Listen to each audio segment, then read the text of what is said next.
పేరు ఇమ్మానుయేలు, నీ కుమార్తె పేరు దీవెన అన్నాడు. ఫోన్ చేసి చెప్పాను అడిగి. కాకపోతే మాకు అలవాటు అయిపోయింది, ఆ పేర్లు అలవాటు అయిపోయి మళ్ళీ పాత పేర్లు వచ్చేస్తున్నాయి. ఇమ్మానుయేలు అంటే దేవుడు మనకు తోడై ఉన్నాడు, దీవెన అంటే దేవుడు మనకు దీవెన అనుగ్రహించును. కాబట్టి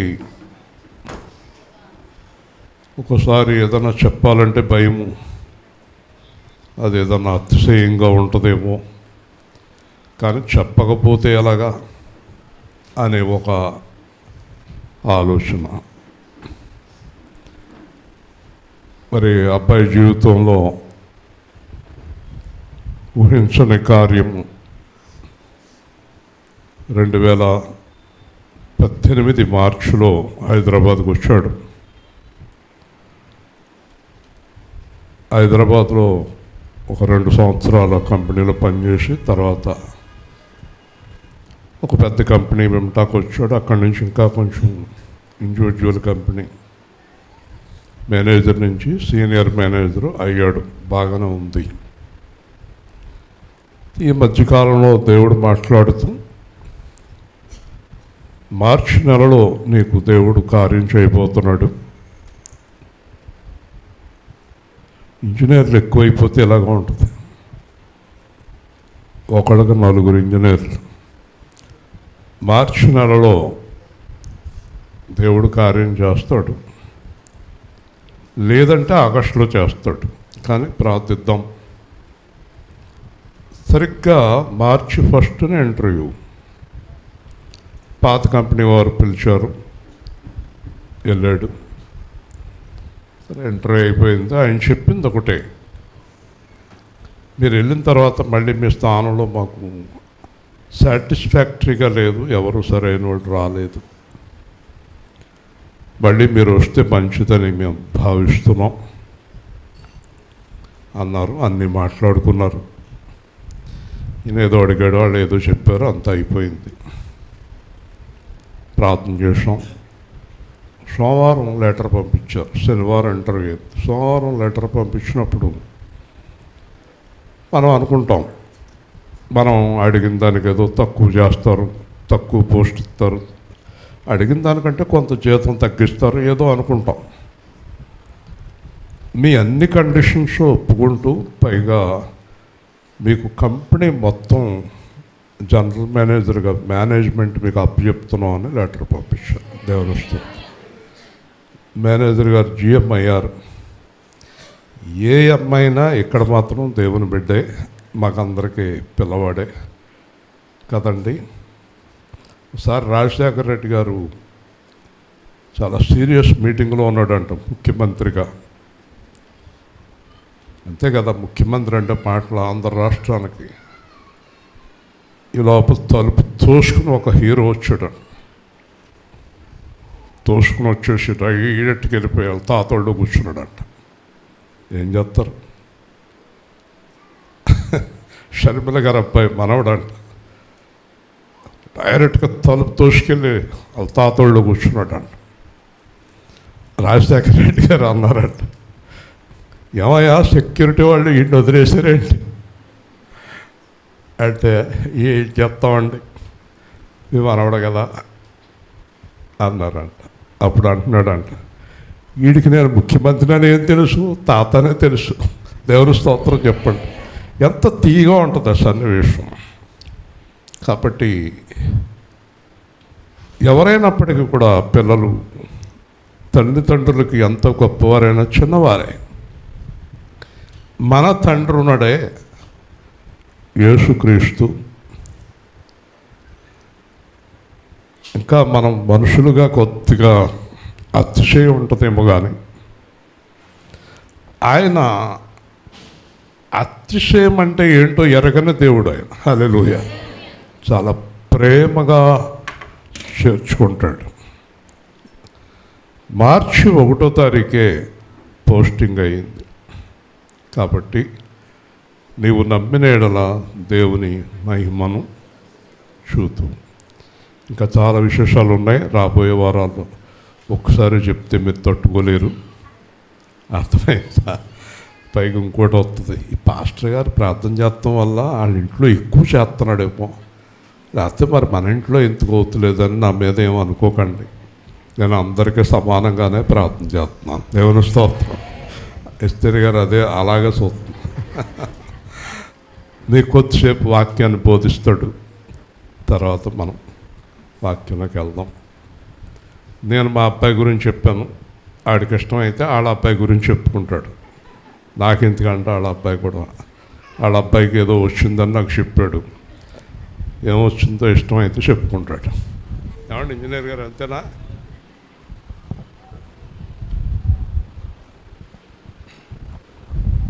చిన్న ప్రార్థన చేసుకుని.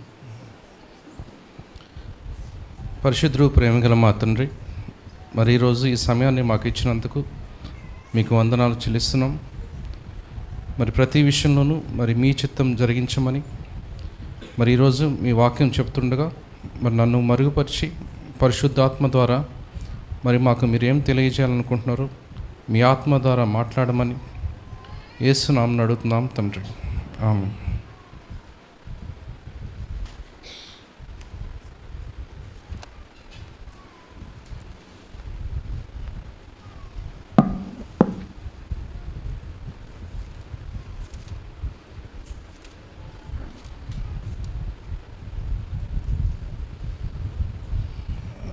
పేతురు రాసిన మొదటి పత్రిక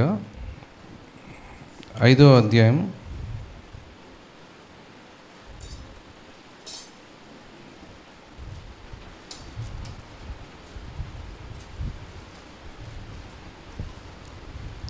7వ వచనం.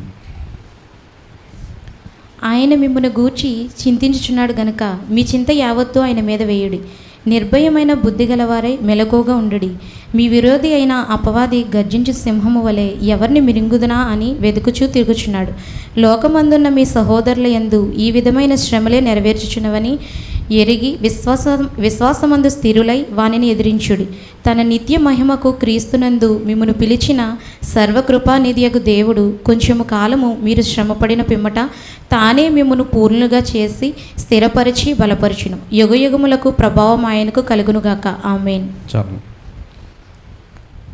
అయితే ఈరోజు అంశం ఏంటంటే విశ్వాసం. అయితే ఇది విశ్వాసం గురించి మనం చాలాసార్లు విన్నాము. అంటే క్రైస్తవులకి విశ్వాసం అంటే చాలా పరిచయం ఉన్న పదమే. అయితే ఈరోజు వాక్యం ఏం చెప్తుందంటే మీ చింత యావత్తు నా మీద వేయండి అని దేవుడు చెప్తున్నాడు. ఎందుకు వేయమని చెప్తున్నాడంటే ఆయన మన గురించి చింతిస్తున్నాడు. ప్రతి ఒక్కళ్ళ గురించి ఆయన చింతిస్తున్నాడు. అయితే అంతగా చింతిస్తున్నాడు కాబట్టి మన చింత యావత్తు ఆయన మీద వేయమంటున్నాడు.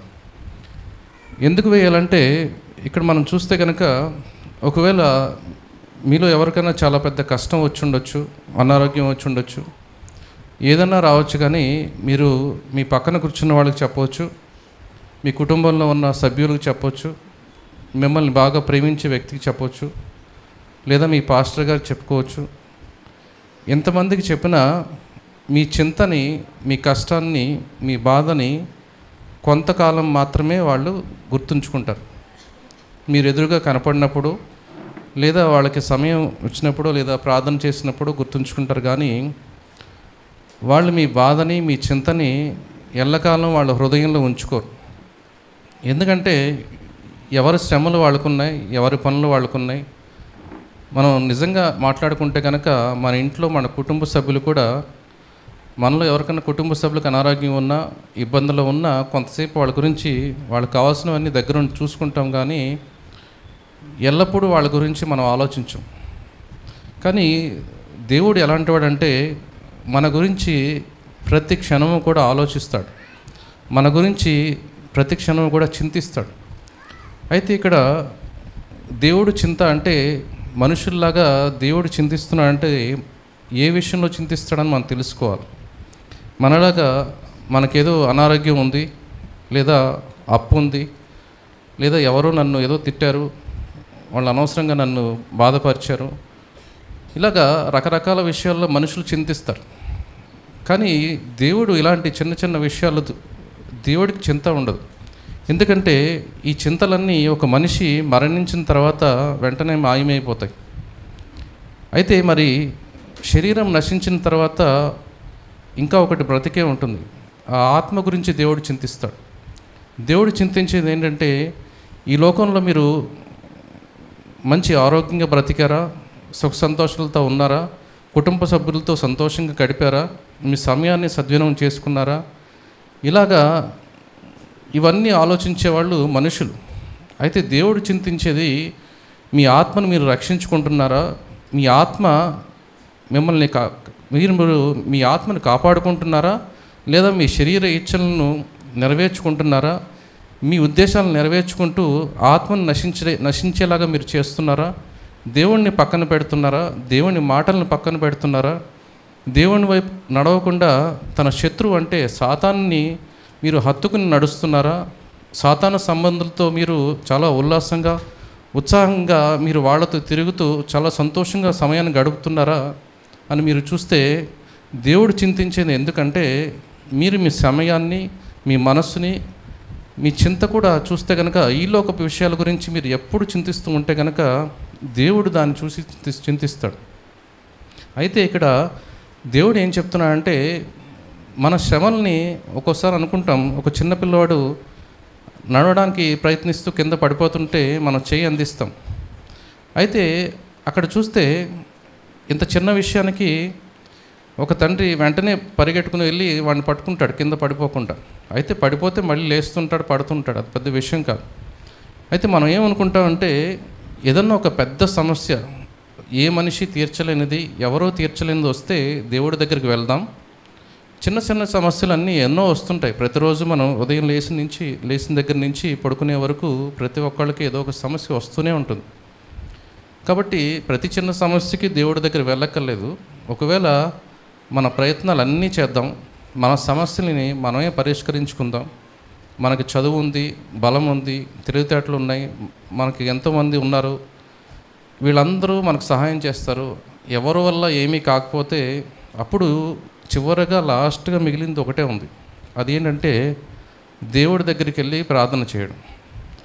కాబట్టి ఇక్కడ చూస్తే కనుక మీరు దీన్నే ఒక్కసారి మనం ఇంకొక రకంగా చూస్తే కనుక, ఇప్పుడు నేను నా తండ్రి దగ్గరికి ఒక సమస్య వచ్చిందని నా తండ్రి దగ్గరికి వెళ్ళకుండా ముందు నా ఫ్రెండ్స్ తోటి, నా చుట్టుపక్కల ఉన్న వాళ్ళతోటి, నేను ఆఫీస్లో పనిచేసే వాళ్ళతోటి, లేదా ఎప్పుడో ఎవరినో తెలుసున్న వాళ్ళతోటి, ఇలా అందరితోని పంచుకుని ఎవరి వల్ల ఆ సమస్య తీరకపోతే చివరిగా వచ్చి ఒకవేళ నా తండ్రితో నాకు ఈ సమస్య ఉందని చెప్తే, ఒక తండ్రిగా అతని స్థితి ఎలా ఉంటుంది అంటే, తండ్రి నేను ఎదురుగుండా నీకున్నాను, నేను నీకు సహాయం చేయడానికి, నీ ప్రతి సమస్యని నేను తీర్చడానికి నేను ఎదురుగానే ఉన్నాను, ఎప్పుడు నేను సిద్ధంగానే ఉన్నాను.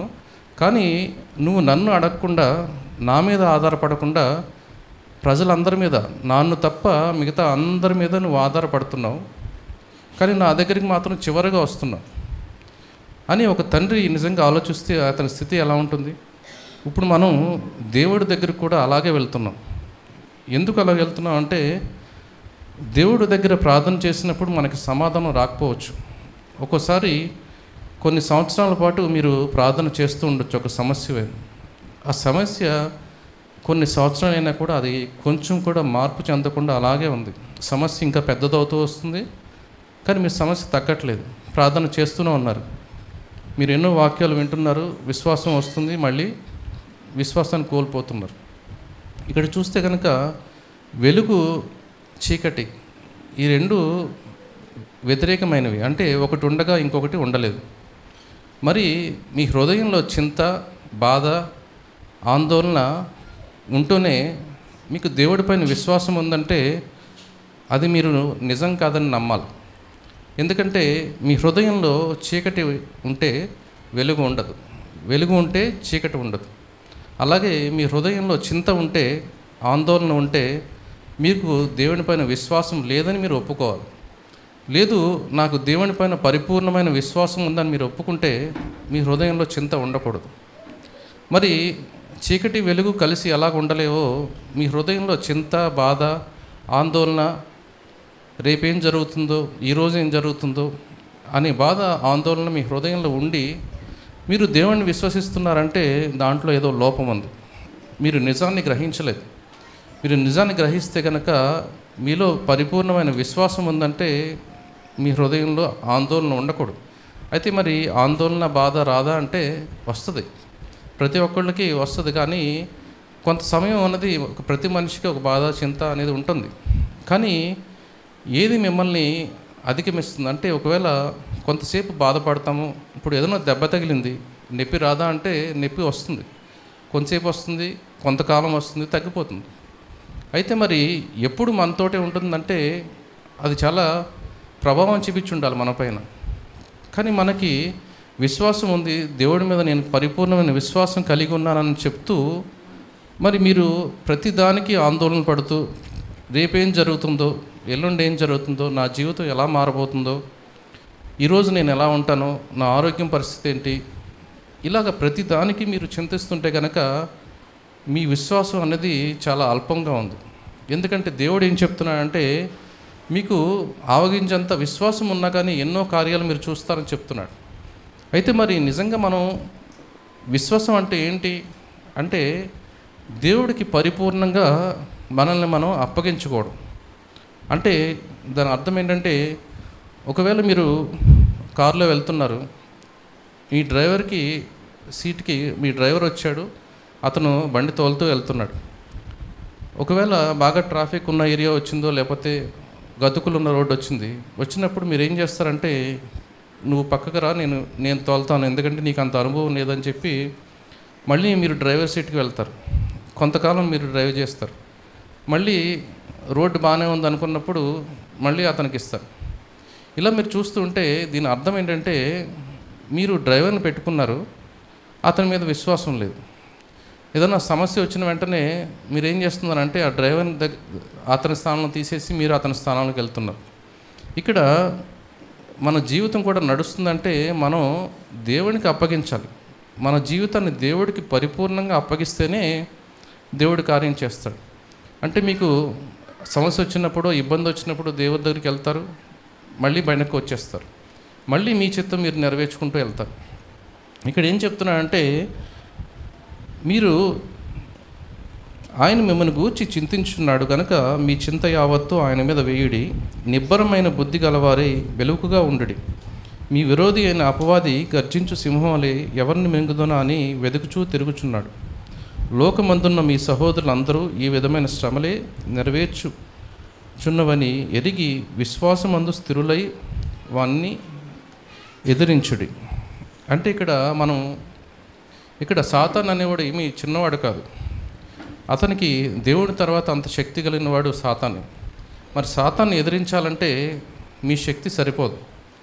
కానీ మనం చేసే పొరపాటు ఏంటంటే, మనకున్న తెలివితేటలతోటి, మనకున్న బలంతో, ఈ విశ్వాసంతో మనమే ఎదురిద్దాం, ప్రతిదీ మనమే చూసుకుందాం, ప్రతి సమస్యని మనమే పరిష్కరించుకుందామని సమస్యని దేవుడి వైపు పెట్టకుండా, దేవునికి అప్పగించకుండా, మీ హృదయాన్ని దేవునికి అప్పగించకుండా మీ భారాన్ని మీరే మోస్తున్నారు.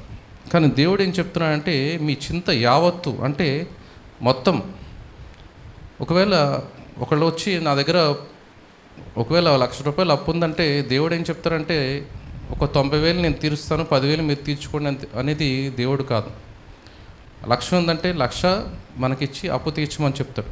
అలాగే మీ బాధ ఒక 10 విషయాల్లో మీరు బాధపడుతుంటే ఒక 8 విషయాలు నేను మిమ్మల్ని ఆ బాధ నుంచి దూరం చేస్తాను, కానీ ఒక 2 విషయాల్లో మాత్రం మీ బాధను మీరే తీర్చుకోండి అని దేవుడు చెప్పడు.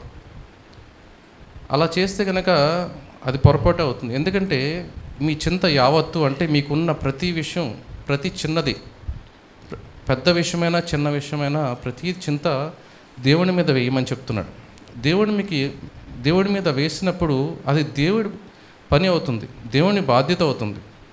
అది ఎప్పుడైతే మీరు దేవునికి ఇచ్చి మళ్ళీ ఆ భారాన్ని, ప్రార్థన అయిపోయిన తర్వాత మళ్ళీ ఆ భారాన్ని మీరే మోసుకుని మీరే చేయాలనుకుంటారో, మీరు దేవునికి అవకాశం ఇవ్వట్లేదు మీ చింతను తీర్చడానికి, మీ బాధను తీర్చడానికి. కాబట్టి మనం చేయాల్సింది ఏంటంటే, మనం పరిపూర్ణమైన విశ్వాసం కలిగి దేవునికి మన చింత యావత్తు తెలియచేయాలి, ఆయనకి అప్పచెప్పాలి. అయితే మనం బైబిల్లో చూస్తే మరి చింత వచ్చినప్పుడు, బాధ వచ్చినప్పుడు మనం ఏం చేయాలంటే, ఇక్కడ వాక్యం ఏం చెప్తుందంటే విశ్వాసంలో స్థిరంగా ఉండాలని చెప్తున్నాడు. అయితే మన విశ్వాసంలో స్థిరంగా ఉండడం అంటే అర్థం ఏంటంటే, మనం దేవుణ్ణి నమ్మాము, ప్రార్థన చేస్తున్నాము, సమస్య వచ్చింది, సమస్య తీరుస్తాడని నమ్మకంతో ప్రార్థన చేసాం.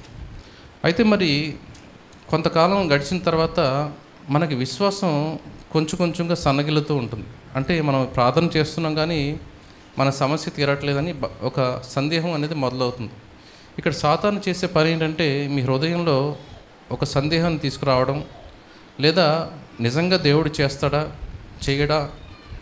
చేస్తాడో చేయడో తెలియదు, నిజంగా దేవుడు మనల్ని ఒప్పుకున్నాడా, మనల్ని నిజంగా అతని పిల్లల్లా అనుకుంటున్నాడా, లేదా ఒకవేళ నేను ఈ మధ్యన ఉపవాసం ఉండట్లేదు, లేదా ఈ మధ్యన నేను ప్రార్థన చేయట్లేదు, ఇవన్నీ సరిగ్గా చేయకపోవడం వల్ల దేవుడు నన్ను పట్టించుకోవట్లేదా అని మీరు అనుకోవచ్చు.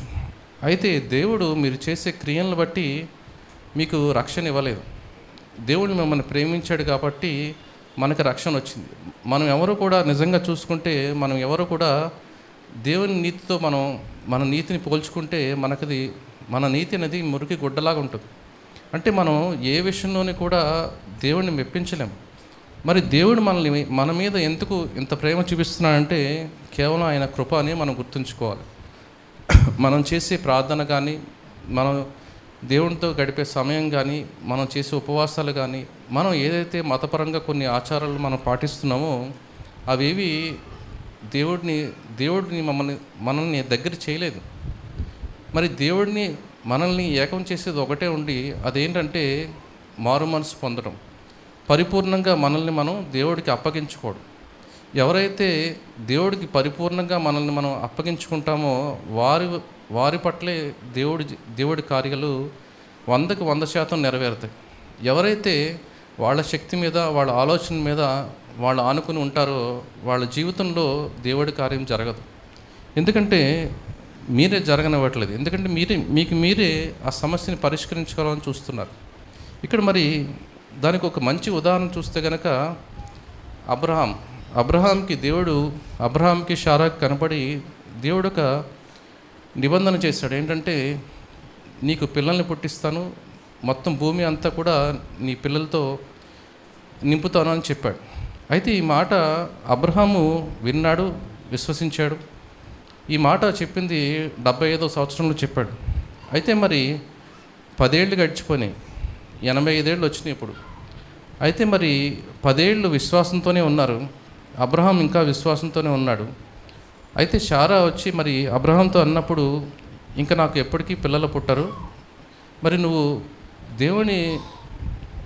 దేవుడు చెప్పిన ఆ నిబంధనని, అంటే దేవుడు ఇచ్చిన ఏదైతే ఉందో నిబంధనని మరి అది నెరవేర్చాలి కదా మనం అని చెప్పి అక్కడ షారా ఒక సలహా ఇచ్చింది. ఆ సలహా ఎప్పుడు విన్నాడంటే 10 ఏళ్ళ తర్వాత విన్నాడు.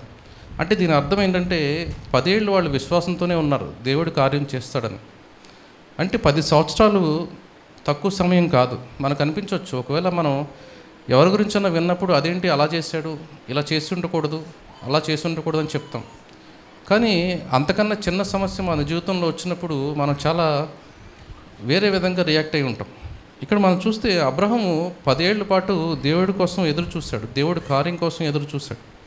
అయితే మనకు అనిపించవచ్చు, అదేంటి 10 ఏళ్ళు చూసి ఎందుకు అలాగా వాళ్ళు సొంత నిర్ణయం తీసుకున్నారని అనుకోవచ్చు. కానీ 10 ఏళ్ళ సమయం చిన్న సమయం కాదు. అయితే వాళ్ళు 10 ఏళ్ళు అయిన తర్వాత వాళ్ళు దేవుడిని, అంటే దేవుడి నిబంధనని, దేవుడిచ్చిన ఆ నిబంధనని నెరవేర్చాలని వాళ్ళు అనుకున్నారు, వాళ్ళ ప్రయత్నంతో, వాళ్ళ శక్తితోటి. అయితే మరి ఎవరన్నా ఒక మనిషి రీతిగా ఆలోచించినప్పుడు, ఇప్పుడు అబ్రహాంకి ఆల్రెడీ 75 సంవత్సరాలు వచ్చినాయి, ఇంకా 10 ఏళ్ళు ఆగారు, 85 సంవత్సరాలు వచ్చినాయి. ఒక మనిషి రీతిగా ఆలోచించినప్పుడు అబ్రహాం కానీ అతని చుట్టూ ఉన్నవాళ్ళు కానీ ఎవరన్నా అనుకుంటే, మరి ఇంక పిల్లలేం పుడతారు, ఈ వయసులో మీకు పిల్లలేం పుడతారు అని అనుకోవచ్చు, అతను కూడా అనుకోవచ్చు. మరి ఒక మనిషి రీతిగా ఆలోచించినప్పుడు చూస్తే కనుక అది తప్పు అనిపించదు. ఎందుకంటే వాళ్ళు 85 ఏళ్ళు వచ్చే వరకు వాళ్ళు వెయిట్ చేశారు. అయితే మరి వాళ్ళు చేసిన తప్ప అంటే తప్పు కాదని మనిషి ఆలోచన చెప్తుంది. కానీ దేవుడి ఆలోచనలు వేరు, మనుషుల ఆలోచన వేరు. దేవుని శక్తి వేరు, మనుషుల శక్తి వేరు.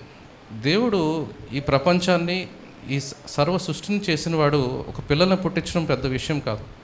అయితే మనం చాలాసార్లు ఏమనుకుంటామంటే దేవుడు ఇంకా చేయలేడు, ఇంకా చేయడేమో, చేసేవాడైతే ఈ పాటికే చేయాలి కదా, 10 ఏళ్ళు ఎదురు చూసాము ఇంకా చేయడేమో అని మీరు అనుకోవచ్చు. మనం కూడా అనుకుంటాం. ఒకవేళ నేను ఒక ఉద్యోగం కోసం నా విషయమే చూసుకుంటే గత సంవత్సరం నుంచి నేను ఉద్యోగాల కోసం ప్రయత్నం చేస్తున్నాను. ఇప్పుడున్న ఉద్యోగం అంత బాగాలేదని. అయితే నేను 5-6 కంపెనీలకి ప్రయత్నం చేశాను, ఇంటర్వ్యూ ఇచ్చాను. ఒక కంపెనీ అయితే ఇంటర్వ్యూ ఓకే అయిపోయింది, అన్నీ అయిపోయినాయి, ఇంకా నాకు ఆఫర్ వచ్చేస్తుంది అనుకున్నప్పుడు అది చాలా పెద్ద కంపెనీ, చాలా మంచి ఆఫర్ వచ్చింది అనుకున్నాం. కానీ ఆ కంపెనీ అనుకోకుండా వాళ్ళు ఇండియాలో అదన్నీ మూసివేశారు. అయితే ఇలా చాలా ప్రయత్నాలు చేశాను, ఏది రాలేదు. నా సొంత తెలివితేటలని ఉపయోగించి నేను చాలా కష్టపడి ప్రిపేర్ అయ్యి ఇంటర్వ్యూ ఇచ్చాను, కానీ ఏది ముందుకు వెళ్ళలేదు. అయితే నేను మీకు పోయినసారి చెప్పినప్పుడు ఏమన్నానంటే దేవునితో సహవాసం పెంచాలి, దేవునితో ఎక్కువ సహవాసం చేయాలనుకుంటున్నాను. అలా చేసి దేవుడి మీద ఇప్పుడు నేను చెప్పే వాక్యము కేవలం వాక్య విధంగా నేను చెప్పట్లేదు, నా అనుభవాన్ని నేను చెప్తున్నాను. నేను దేవుడి మీద విశ్వాసం ఉంచాను, పరిపూర్ణంగా విశ్వాసం ఉంచాను. ప్రయత్నం ఆపేసిన తర్వాత ప్రయత్నం అంటే నేను నేర్చుకోవాల్సిన విషయాలు నేర్చుకుంటూనే ఉన్నాను, నా పని నేను చేస్తున్నాను, దేవునికి ప్రార్థన చేస్తున్నాను. అయితే ఒకరోజు అనుకోకుండా వాళ్ళే నన్ను పిలిచారు, వాళ్ళే ఉద్యోగం ఇస్తా అన్నారు. నేను అడిగిన దానికంటే పెద్ద పొజిషన్ ఇచ్చారు, ఎక్కువ జీతం ఇచ్చారు, అన్నీ ఇచ్చారు. అయితే ఇక్కడ చూస్తే మరి తేడా ఏంటంటే నేను చాలా కష్టపడ్డాను. ముందు 1 సంవత్సరం పాటు నేను కష్టపడ్డాను, కానీ ఆ ప్రయత్నం ఏమీ జరగలేదు. కానీ ఇక్కడ చూస్తే నేను కేవలం చేసింది ఏంటంటే దేవుని మీద ఆనుకుని, దేవుని ఎప్పుడు కార్యం చేస్తే అప్పుడు చేస్తాడు, ఇది దేవుని చిత్తం అని వదిలేసి నేను ప్రార్థన చేస్తున్నాను అంతే. మరి కార్యం చాలా ఇంత సింపుల్గా ఎలా అయిపోయింది? అక్కడే మనం పొరపాటు పడుతున్నాం. ఏదైనా ఒక సమస్య వచ్చినప్పుడు ఆ పెద్ద సమస్య మనం తీర్చుకోలేనిదే, కానీ దేవుడికి అది చాలా చిన్న సమస్య, అసలు సమస్యే కాదు అది. మనం అందరం కూడా మన సమస్యలు మనమే తీర్చుకుందామని, ఎందుకంటే ఇప్పుడు నాకు తెలివితేటలు ఉన్నాయి, అనుభవం ఉంది, చదువు ఉంది, అన్నీ ఉన్నాయి. ఉద్యోగం తెప్పించుకోలేనని నేను అనుకున్నాను, కానీ తెప్పించుకోలేకపోయాను. అయితే మరి దేవుడు ఇచ్చింది అంతకన్నా ఎక్కువే ఇచ్చాడు, అన్ని విషయాలను ఎక్కువే ఇచ్చాడు, చాలా సులువుగా ఇచ్చాడు. ఇక్కడ మనం చూస్తే అబ్రహాం కూడా అదే తప్పు చేశాడు. అబ్రహాము శారా మాట విని ఒక తప్పు చేశాడు. అయితే ఆ తప్పు దాని పర్యవసానం అక్కడితో అయిపోలేదు. ఈ రోజుకి అదొక పెద్ద సమస్యగా మారిపోయింది. ఇప్పుడు దానివల్ల ఎన్ని పెద్ద కష్టాలను నష్టాలు తెచ్చుకున్నాడో అబ్రహాము మనకు తెలుసు. అయితే మరి ఈ తప్పు చేశాడు. తర్వాత ఇంకా ఎంతకాలం వెయిట్ చేశారంటే వాళ్ళు దేవుడు చెప్పిన ఆ నిబంధన నెరవేరడానికి ఇంకా 14 సంవత్సరాలు, అంటే తనకి 100వ సంవత్సరాన ఇస్సాకు పుట్టాడు. అయితే మరి 85వ ఏటో పుట్టినవాడు మరి 100వ ఏట ఎలా పుట్టాడు? ఇక్కడ మనం చూస్తే కనుక ఇక్కడ దేవుని విషయం తెలుసుకుంటే కనుక అబ్రహాంకి పిల్లలు పుట్టే అవకాశం ఇంకా 0, అంటే ఇంకా 0. అతనికి అవకాశమే లేదు. అబ్రహాం కానీ శారాకు కానీ పిల్లలు పుట్టడానికి ఇంకా అవకాశమే లేదు అని నిర్ధారించుకున్న తర్వాత దేవుడు కార్యం చేశాడు. ఎందుకు అప్పుడు దాకా దేవుడు ఎదురు చూశాడంటే ఏమన్నా కొంచెం వాళ్ళకి ఆశ ఉంటే, వాళ్ళు నేను చేయగలను, ఈ పని నేను సాధించగలను, ఈ సమస్యను నేను తీర్చగలను అనే ఉద్దేశం వాళ్ళకు ఉంటే కనుక ఆ ఉద్దేశాలు వాళ్ళ ఆలోచనలు మొత్తం తుడిచిపెట్టుకుని పోయిన తర్వాతే దేవుడు కార్యం చేశాడు. ఇక్కడ మనం ఇంకొక విషయంలో కూడా చూడొచ్చు. మనం దేవుడు ఏం చెప్పాడంటే మొదటి సూచక్రియ చేసినప్పుడు అక్కడున్న ద్రాక్షరసం నిండిన ఆ బాణలు మొత్తం ఒక చుక్క నీరు లేకుండా, ద్రాక్షరసం లేకుండా తీసివేయమన్నాడు. అంటే దాని అర్థం ఏంటంటే ఎవరైతే నా వల్ల 1% కూడా, నా తెలివితేటలు కానీ, నా శక్తి వల్ల కానీ, నా యుక్తి వల్ల కానీ, నా బంధువుల వల్ల కానీ, నా తల్లిదండ్రుల వల్ల కానీ, దేని వల్ల కానీ నేను చేయగలను అని ఒక విశ్వాసం మీకుంటే దేవుడు కార్యం చేయడు. మీ విశ్వాసం పరిపూర్ణంగా 100కు 100% ఇది దేవుడి వల్లనే జరుగుతుంది, దేవుడు చేస్తేనే జరుగుతుంది, దేవుడి చిత్తం అయితేనే జరుగుతుందని మీరు నమ్మితే దేవుడు కార్యం చేస్తాడు. దాంట్లో మీరు దేవుడు 99% చేస్తాడు, 1% నేను ప్రయత్నం చేయాలి కదా, నేను దాన్ని కొంచెం దేవుడికి సహాయం చేయాలి కదా అని మీరు అనుకోక్కర్లేదు. ఎందుకంటే దేవుడికి సహాయం చేసే స్థితిలో మనం లేము. మన నుంచి మరి దేవుడు ఏం కోరుకుంటున్నాడంటే ఆ పరిపూర్ణమైన విశ్వాసం కోరుకుంటున్నాడు. అంటే అతను నా తండ్రి, పరలోకపు తండ్రి, ఆయన నేను అడిగిన దాన్ని ఖచ్చితంగా నాకు ఇస్తాడు. ఈ లోకపు తండ్రి లేదా ఈ లోకంలో మీరు ఏ విషయంలో మీరు చూసుకున్నా కూడా మీ నిరీక్షణ వ్యర్థమైపోవచ్చు, నాశనం అయిపోవచ్చు, నెరవేర్చకపోవచ్చు. కానీ మీరు పెట్టుకున్న విశ్వాసం ఎవరిపైన అంటే పరలోకపు తండ్రి మీద మీరు పెట్టుకున్న విశ్వాసం ఎప్పటికీ కూడా నెరవేరకపోవడం అనేది ఉండదు. ఎందుకంటే ఈ లోకంలో ఉండే ఎవరికైనా కానీ అన్ని పనులు సాధ్యం కాదు, కొన్ని అసాధ్యమైన పనులు ఉంటాయి. కానీ దేవుడికి అసాధ్యమైనది ఏదీ లేదు. కాబట్టి దేవుడు ఒక్కడే మీ ఆశని నెరవేర్చగలడు, మీ నిరీక్షణని పరిపూర్ణం చేయగలడు, మీ విశ్వాసాన్ని పరిపూర్ణం చేయగలడు. కాబట్టి మీరు పెట్టుకునే ఆ పరిపూర్ణమైన విశ్వాసం దేవుడి మీద పెట్టుకుంటే కనుక దేవుడు మీ కార్యాలు చేస్తాడు. అయితే మనం ఇంకొక విషయంలో మనం చూడాలి. చాలామంది అనుకుంటారు నేను ప్రార్థన చేయాలి, వాక్యం చదవాలి, ఇలా ఏదేదో చేయాలనుకుంటారు. కానీ మీరు ఇవన్నీ చేస్తే మంచిదే, కానీ వీటి వల్ల మీకు దేవుడు దగ్గర అవ్వడు. మీరు చేయాల్సింది ఏంటంటే, మనం ఎప్పుడో తెలుసుకున్న విషయం, మనం ఏం చేయాలంటే దేవునికి ప్రార్థన చేయాలి, మన విన్నపాలన్నీ తెలియచేయాలి. అయితే అన్నిటికన్నా ముఖ్యంగా మనం చేయాల్సిన పని ఏంటంటే మన మనసును మార్చుకోవాలి, మన లోపల మారాలి. అంటే మన హృదయం దేవుడికి దగ్గర అవ్వాలి. ఇక్కడ మత్తయి సువార్తలో చెప్పినట్టుగా పరిసయ్యుల్ని శాస్త్రుల్ని వాళ్ళు చూసినప్పుడు మిమ్మల్ని చూస్తుంటే సున్నం కొట్టిన ఏమంటారు సమాధుల్లా కనబడుతున్నారు. అంటే బయటికి చాలా చాలా బాగుంది, సున్నం కొట్టి చాలా నీట్గా చాలా బాగా కనపడుతుంది సమాధి. కానీ ఆ సున్నం కొట్టడం వల్ల సమాధి మారింది, కానీ లోపల ఉన్న ఎవరినైతే పాతి పెట్టారో ఆ కుళ్ళిపోయిన ఆ ఎముకలు, ఆ కుళ్ళు అలాగే ఉంది. కాబట్టి మనం ఏం చేస్తున్నామంటే చాలామంది క్రైస్తవులుగా మారిన తర్వాత అంతకు ముందుకి ఇప్పటికీ తేడా ఏంటంటే, ఒకప్పుడు ఇష్టానుసారంగా ఉండేవాళ్ళం, ఇష్టం వచ్చినట్టు తిరిగేవాళ్ళం, ఇష్టం వచ్చినట్టు మాట్లాడేవాళ్ళం. కానీ ఇప్పుడు మనం క్రైస్తవులుగా మారాం కాబట్టి మన ప్రవర్తన లేకపోతే మన నడవడిక బయటికి కనపడేటట్టు ఇవన్నీ మార్చుకున్నాం. కానీ ఒకవేళ మనం కూడా అలాంటి సున్నం కొట్టిన సమాధుల్లాగా ఉంటే, అంటే దాని అర్థం ఏంటంటే ఆదివారం చర్చికి రావడం, లేకపోతే ప్రార్థన చేయడం, ఉపవాసం చేయడం, ఇవన్నీ బయటికి కనపడేవి. మరి దేవుడు ఎవరి మీద దృష్టి ఉంచుతాడంటే ఎవరైతే లోపల మారారో. మరి లోపల మారారో లేదో అనేది మనకి ఎలా తెలుస్తుంది? మనం హెబ్రీయులు రాసిన పత్రిక 5వ అధ్యాయం మనం చూస్తే అక్కడ చెప్తుంది ఆత్మఫలాలు. ఎవరి జీవితంలో అయితే మీరు ఆత్మఫలాలు కనపడతాయి అంటే ప్రేమ, దయ, ఈ కరుణ, ఇవన్నీ మనకి ఎవరి హృదయంలో కనపడుతున్నాయో, ఎవరి మనస్తత్వంలో కనపడుతున్నాయో, ఎవరి జీవితంలో కనపడుతున్నాయో, అంటే అంతకుముందు వ్యక్తికి ఇప్పుడు వ్యక్తికి వాళ్ళ మాటల్లో, వాళ్ళ చేతల్లో, వాళ్ళ చూపుల్లో అన్నిట్లోనూ మార్పు మీరు కనపడితే కనుక, మీ జీవితంలో మార్పు కనపడితే కనుక, అది కూడా మనుషులకు కాదు దేవుడికి కనపడాలి. మీరు ఆలోచించే విధానం మారిపోవాలి. ప్రతి విషయంలోనూ దేవుడిని ఆనుకొని ఉండడం, దేని మీద ఆధారపడడం రావాలి. అలా మీరు మారిపోతే కనుక దేవుడు ఆశించేది అదొక్కటే. ఎప్పుడైతే మీరు హృదయంలో ఆ పరిశుద్ధాత్మ వచ్చేస్తాడో మీరు ఒక తప్పు చేయలేరు, తప్పు మాట మాట్లాడలేరు, తప్పుడు చూపు చూడలేరు, తప్పుడు పని చేయలేరు. ఒకవేళ పరిశుద్ధాత్మ చెప్పిన ఆ పని మీరు చేస్తున్నారంటే దాన్ని నిర్లక్ష్యం చేసినట్టే. అన్నిటికంటే ఈ బైబిల్ మొదటి అధ్యాయం నుంచి చెప్పింది మనకేంటంటే విధేయత. అంటే ఎవరైతే దేవుని వాక్యానికి, దేవుని మాటకి విధేయులై లేరో వాళ్ళు దేవుడికి ఇష్టలై ఉండటం అసాధ్యం. కాబట్టి మనం ఎప్పుడైతే దేవుడిని ఆనుకున్నామంటే అర్థం ఏంటి?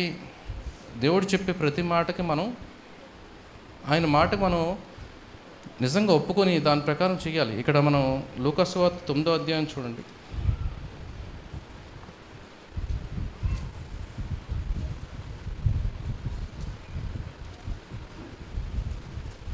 లూకా 9:23. మరియు ఆయన అందరితో ఇట్లనెను, ఎవడైనను నన్ను వెంబడింపగోరిన ఎడల తన్ను తాను ఉపేక్షించుకుని ప్రతి దినము తన సిలువను ఎత్తుకొని నన్ను వెంబడింపవలెను. అయితే ఇక్కడ చెప్పాలనుకున్నది ఏంటంటే, ఎవరైతే నన్ను వెంబడించాలనుకుంటున్నారో, అంటే ఎవరైతే నా మాట వినాలనుకుంటున్నారో, నన్ను అనుసరించాలనుకుంటున్నారు. దేవుణ్ణి అనుసరించడం అంటే అర్థం ఏంటంటే దేవుని వాక్యాలు వినడం, ప్రార్థన చేయడం ఇవన్నీ కాదు. దేవుడు చెప్పిన మాటని అనుసరించడం. ఇక్కడ వెంబడించాలని కోరిన వారు ఎలా ఉండాలంటే తన్ను తాను ఉపేక్షించుకోవాలంట. అంటే ఏంటి? నాకేదో చేయాలనుంది, మాట్లాడాలనుంది, అవన్నీ పక్కన పెట్టి మరి ఏం చేయాలంటే ప్రతిదినము తన సిలువని ఎత్తుకుని నన్ను వెంబడింపవలను. ఇక్కడ ఒక విషయం మీరు బాగా గుర్తుంచుకోవాలి. సిలువ ఎత్తుకుని వెంబడించాలని దేవుడు చెప్పిన మాట, దానికి ముందు ఒక మాట ఉంది, ప్రతి దినము. అంటే మీరు ప్రతిరోజు, ఇది క్రైస్తవం అన్నది ఒకసారి మీరు రక్షణ పొంది బాప్తిసం పొందిన తర్వాత మీరు క్రైస్తవులుగా మారిపోయారు, మీకు రక్షణ వచ్చేసిందని మీరు నమ్మొద్దు.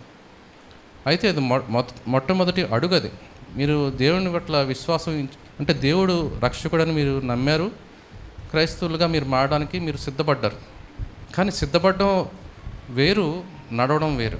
మీరు నిజంగా దేవుణ్ణి అనుసరించాలనుకుంటే మీరు చేయాల్సింది ఏంటంటే ప్రతిరోజు మిమ్మల్ని మీరు ఉపేక్షించుకోవాలంటే, మీరు చేయాలనుకున్న విషయం ఏదైనా కానీ దాన్ని పక్కన పెట్టాలి, మీ ఆలోచనలు పక్కన పెట్టాలి, మీ చిత్తాన్ని మీ ఇష్టాలని పక్కన పెట్టి ప్రతిదినము కూడా సిలువను ఎత్తుకోవాలి. సిలువ అంటే అర్థం ఏంటంటే, సిలువ అంటే మనకి అది దేనికి సాదృశ్యం అంటే, సిలువ అనేది ఒక త్యాగాన్ని చెప్తుంది.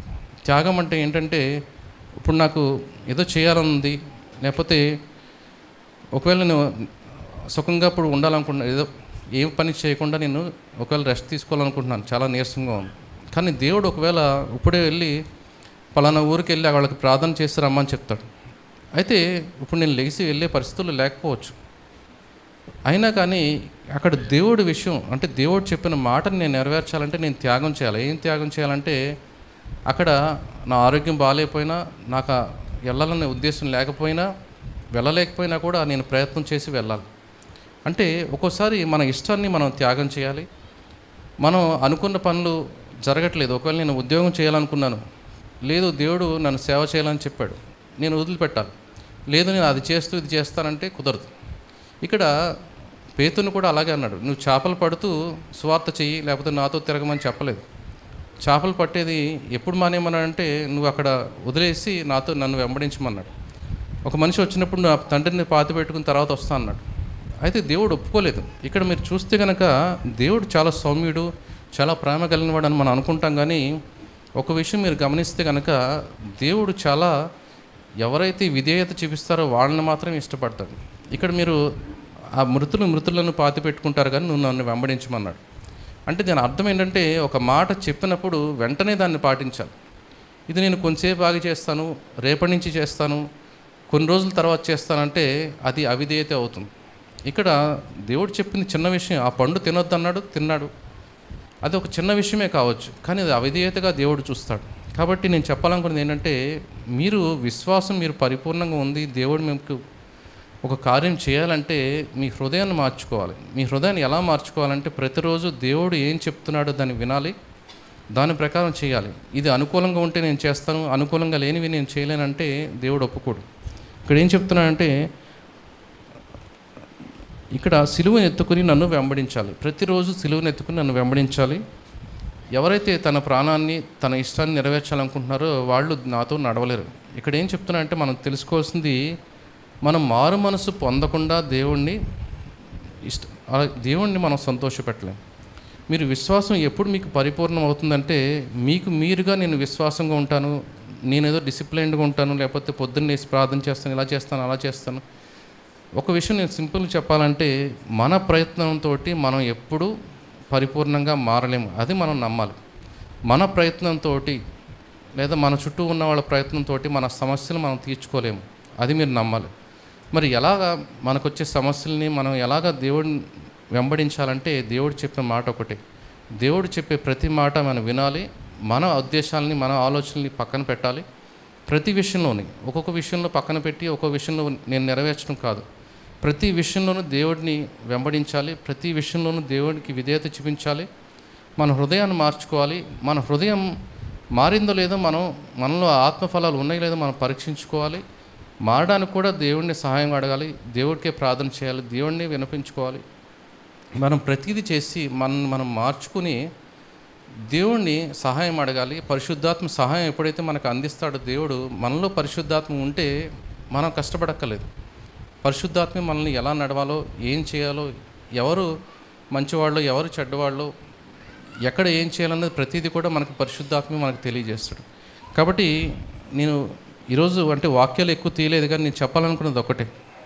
మీలో ఎవరైతే పరిపూర్ణంగా దేవుడిని విశ్వసిస్తారో, అంటే దేవుని మీద ఆనుకుంటారు, తమ సొంత ఆలోచనల మీద, సొంత శక్తి మీద, సొంత బలం మీద ఎవరైతే ఆనుకోకుండా దేవుడి మీద మాత్రమే పరిపూర్ణంగా ఆనుకొని దేవుడి మీద ఆనుకుని ఉంటారో వాళ్ళని ఖచ్చితంగా వాళ్ళ నిరీక్షణని దేవుడు సిగ్గుపరచడు.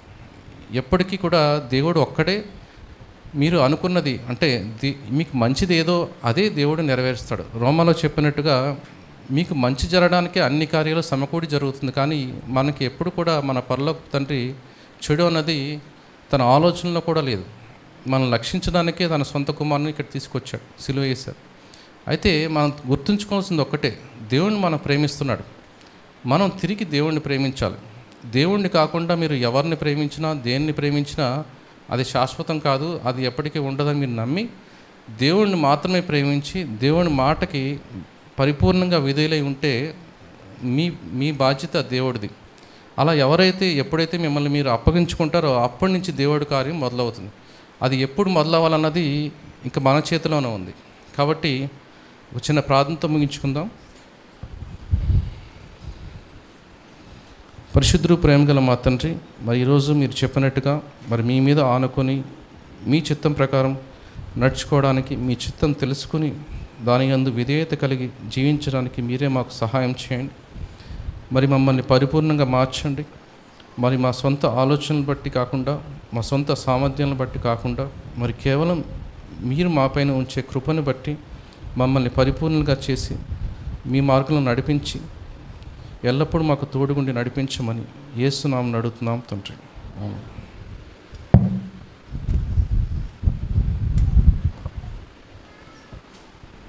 ప్రభువు గొప్పవాడును, అధిక శక్తి సంపన్నుడు. ప్రభువు గొప్పవాడును, అధిక శక్తి సంపన్నుడు. జ్ఞానమునకు ఆయనే మితియులేని వాడని. ఉనికి స్తోత్రము గానము చేయుటయే మంచిది. రేపుగా ఉంది అక్కడ యోసేపు మీ ఆవిడ లేదా రాలేదా? వచ్చిందనుకున్నాను. తెల్లవారుదామని 3ంటికి వచ్చారు వాళ్ళిద్దరూ, 3 పిల్లలు. కంగారుగా వచ్చారు. ఏంటి ఏమైంది? నేను ఎదట్లో ఉన్నాను, కింద అందరూ కూడా ఎదట్లో ఉన్నారు. బయటకు వచ్చేటప్పటికి రక్తంలో వాంతులు అయిపోతున్నాయండి, ప్రార్థన చేయండి అని వచ్చింది అమ్మాయి. కంగారు పడకమ్మా, ఏమవ్వదు అని ప్రార్థన చేస్తాం. ఆయన చెప్తున్నాడు అక్కడికి, కంగారు పడద్దని నేను అంటున్నానండి. నువ్వంటే ఎలాగయ్యా? దేవుడు అంటే కదా నమ్మకం వస్తుంది ఆవిడకి. దేవుని స్తోత్రం. ప్రార్థన చేశాను. ఉదయం 10 గంటలకి మాట్లాడారు రాజమండ్రి నుంచి వస్తున్నప్పుడు. ప్రార్థన 3 గంటలకు అయింది. తర్వాత మళ్ళీ ఏ విధమైన వాంతి లేదు. దేవుని స్తోత్రం. ప్రార్థన అనేది ఎంతమందికి అర్థమైందో నాకు అర్థం కాదు. ప్రార్థన చేయించుకో అబ్బాయి అని మీ అమ్మ చెప్పాలా? ప్రార్థన చేయించుకో అమ్మాయి అని మీ అత్తగారు చెప్పాలా? ప్రార్థన చేయించుకోండి అని ఎవరో చెప్పాలా కదా? సేవకుడు ప్రార్థన దేవుడు ఎందుకంటాడు తెలీదా మీకు? అది అధికారంతో ఉన్న ప్రార్థన. మీరు ప్రార్థన చేసినప్పుడు అపవాదిని బంధిస్తున్నానని అనకూడదు. నీకు అధికారం లేదు. మరి ఎవరికి ఉంది అధికారం? కాలాల ఊపుతూ సేవకుడికి ఉంది అధికారం. బంధిస్తున్నాను. దేవుని స్తోత్రం. మత్తయి 9లో, లూకా 10లో, మార్కు 3లో సేవకులకు అధికారం ఇచ్చాడు. ఇదిగో దెయ్యములను వెళ్ళగొట్టుటకు, సువార్త ప్రకటించుటకు, రోగులను స్వస్థపరచుటకు మీకు అధికారం ఇచ్చి ఉన్నాను. ఈ అధికారంతో సేవకుడు ప్రతిదానికి రావక్కర్లేదు. మీరు కొన్ని విషమ పరిస్థితుల్లో సేవకుల దగ్గర ప్రార్థన చేయించుకోవచ్చు. ప్రతి చిన్నదానికి అక్కర్లేదు. రక్తం వెళ్తుందంటే భయమే కదా.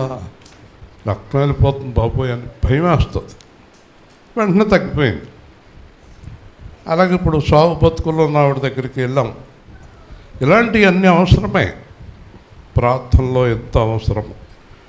ఇప్పటివరకు వాక్యాన్ని విన్నారు కాబట్టి నేను ఎక్కువ సమయం తీసుకోవటం లేదు. ఎప్పుడైనా అబ్బాయి వచ్చినప్పుడు నేను కొంచెం సమయాన్ని తగ్గిస్తాను. అయినప్పటికీ ముఖ్యమైన విషయాలు చెప్పేసి ముందుకు వెళ్ళిపోతున్నాను. తొందరగా వెళ్ళిపోదాం. 2 కొరింథీ పత్రిక 2వ అధ్యాయం 147వ పేజీ. త్వరగా వాక్యాన్ని తీసి 2-3 విషయాలు లోతుగా తెలుసుకుని ఇక్కడి నుంచి వెళదాము.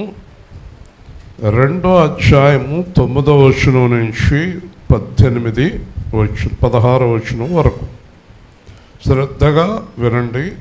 ఆ మాటలు మీకు క్లుప్తంగానే వివరిస్తాను. 1 కొరింథీ 2వ అధ్యాయం 9వ వచనం. ఇందును గూర్చి దేవుడు తను ప్రేమించే వారి కొరకు ఏవి సిద్ధపరిచినో అవి కంటికి కనబడలేదు, చెవికి వినబడలేదు, మనిషి హృదయమునకు గోచరము కాలేదు అని వ్రాయబడి ఉన్నది. మనకైతే దేవుడు వాటిని తన ఆత్మ వలన బయలుపరిచి ఉన్నాడు. ఆ ఆత్మ అన్నిటినీ, దేవుని మర్మములను కూడా పరిశోధించుచున్నాడు. ఒక మనుష్యుని సంగతులు అతనిలోనున్న మనుష్యాత్మకే గాని మనుషులలో మరి ఎవనికి తెలియను? అలాగే దేవుని సంగతులు దేవుని ఆత్మకే గాని మరి ఎవనికి తెలియవు. దేవుని వలన మనకు దయచేయబడిన వాటిని తెలుసుకొనుటకై మనము లౌకిక ఆత్మను కాక దేవుని యొద్ద నుండి వచ్చే ఆత్మను పొంది ఉన్నాము. మనుష్య జ్ఞానము నేర్పు మాటలతో గాక ఆత్మ సంబంధమైన సంగతులను ఆత్మ సంబంధమైన సంగతులతో సరిచూచుచు ఆత్మ నేర్పు మాటలతో వీటిని గూర్చియే మేము బోధించుచున్నాము. ప్రకృతి సంబంధమైన మనుష్యుడు దేవుని ఆత్మ విషయములను అంగీకరింపడు. అవి అతనికి వెర్రితనముగా ఉన్నవి. అవి ఆత్మానుభవము చేతనే వివేచింపదగును గనక అతడు వాటిని గ్రహింపజాలడు. ఆత్మ సంబంధి అయిన వాడు అన్నిటినీ వివేచించును గాని అతడెవని చేతనైనను వివేచింపబడడు. ప్రభువు మనస్సు ఎరిగి ఆయనకు బోధింపగలవాడెవడు? మనమైతే క్రీస్తు మనస్సు కలిగిన వారము. 3 విషయాలు దీంట్లోంచి తీసుకుని మీకు చెప్తున్నాను. 3 విషయాలు. 1 దేవుని ఆత్మ, 2 మనుష్య ఆత్మ, 3 లౌకిక ఆత్మ. ఎన్ని ఆత్మలు? దేవుని ఆత్మ, మనుష్య ఆత్మ, లౌకిక ఆత్మ. 3 ఆత్మలు. ఓకే. 2 దేవుని జ్ఞానము, మనుష్య జ్ఞానము, లోక జ్ఞానం. చెప్పండి. చూసారా? ఈ మిగతాయి రెండు నిలబడవు. మనుష్య జ్ఞానము, లోక జ్ఞానము స్టాండ్ అవ్వదు. ఎందుకు స్టాండ్ అవుతుందంటే ఒక్కసారి సృష్టి గురించి ఆలోచిస్తే తెలిసిపోద్ది మనకు. దేవుడు జ్ఞానంతో చేసినవన్నీ అలాగ స్థిరంగా ఉన్నాయి. హల్లెలూయా. మనిషి చేసినవి పోయినాయి, దెయ్యం చేసినవి పోయినాయి. అలాగే మనుష్యుల ఆలోచనతో చేసిన ప్లాన్లన్నీ ఫెయిల్ అయిపోయినాయి. దెయ్యం ఆలోచనతో చేసిన ప్లాన్లన్నీ ఫెయిల్ అయిపోయినాయి. దేవుడు ఆలోచనతో చేసినవి అన్నీ స్థిరమైపోయినాయి. హల్లెలూయా. చూసారా? ఎంత బ్రీఫ్గా చెప్తున్నాను మీకు అర్థమయ్యేటట్టు. కాబట్టి ఇప్పుడు మనం ఎవరి ఆత్మ మీద, ఎవరి జ్ఞానం మీద ఆధారపడాలి? మీకు అర్థమైపోయింది. కానీ మనందరం మన మీదే, లౌక్యం మీదే ఆధారపడతాం కదండి. మన మీదే, లౌక్యం మీదే, లోకం మీదే.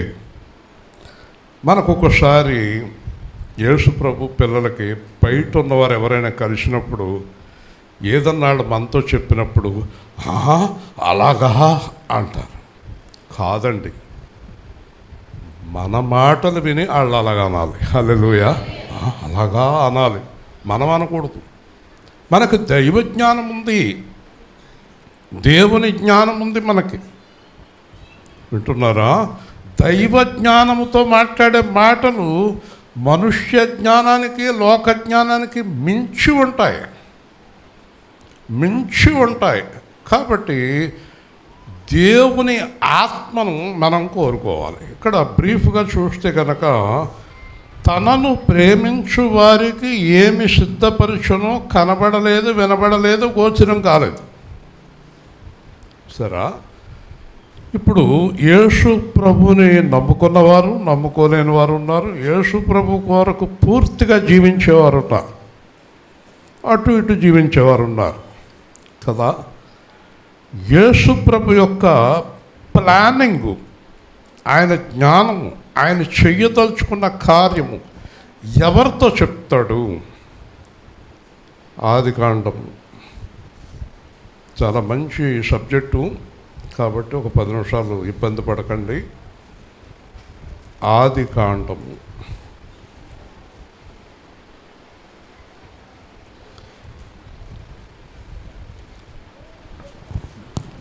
18వ అధ్యాయం. చాలా గొప్ప మాట మీరు వింటున్నారు. ఆదికాండము 18వ అధ్యాయము 17వ వచనం. అప్పుడు యెహోవా నేను చేయబోవు కార్యము అబ్రహామునకు దాచెదనా. గట్టిగా దేవుని స్తోత్రం. వింటున్నారా?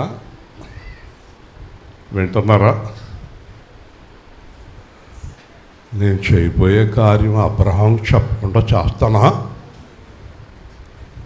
అందరూ దేవుని స్తోత్రం చెప్పండి.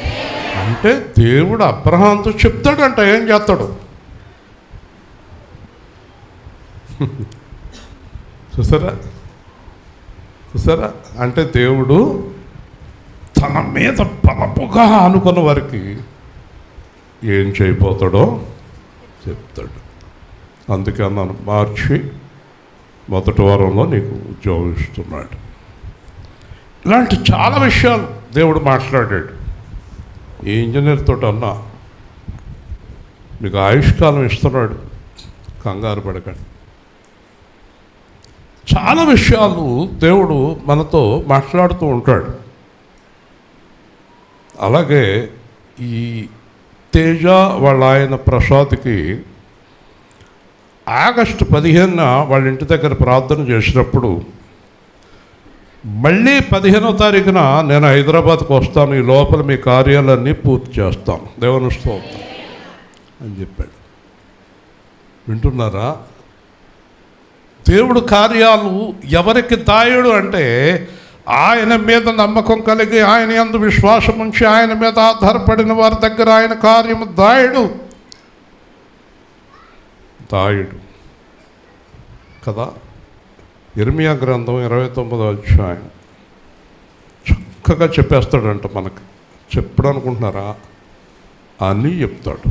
ఆయనకి చెప్పడం చాలా ఇష్టం, కాకపోతే అందరికీ చెప్పడం కదా. ఆయనకి ఇష్టమైన వాళ్ళతో చెప్తాడు. 29వ అధ్యాయం జాగ్రత్తగా చూడండి. 29:12 మీరు నాకు మొరపెట్టుదురేని, మీరు నాకు ప్రార్థన చేయుచురేని, నేను మీ మనవి ఆలకింతును. మీరు నన్ను వెదకిన యెడల పూర్ణ మనస్సుతో నన్ను గూర్చి విచారణ చేయని యెడల మీరు నన్ను కనుగొందురు. నన్ను నేను మీకు కనపరుచుకుందును. హల్లెలూయా. కనబడి